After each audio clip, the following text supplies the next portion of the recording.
அங்கே பாருங்க அன்னதானம் போடுறாங்க. நம்ம ஆளுங்க பாருங்க வந்த உடனே அன்னதானத்தில் பூந்துட்டாங்க. அன்னதானத்தில் பூந்துட்டாங்க.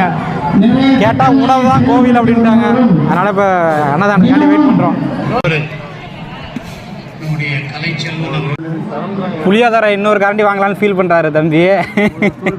இப்போ ஒரு விஷயம் ஒன்று சொல்ல போகிறேன். என்னென்னா, வருஷம் சிவராத்திரி சாமி கும்பிட்றன்ட்டு புளிசோறு வாங்கிட்டு தான் வந்துட்டுருக்குறோம்.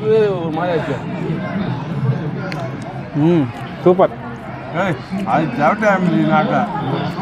செமையாக இருக்குப்பா. அண்ணன் புளிசோறுனா விரும்பி சாப்பிடுவார்.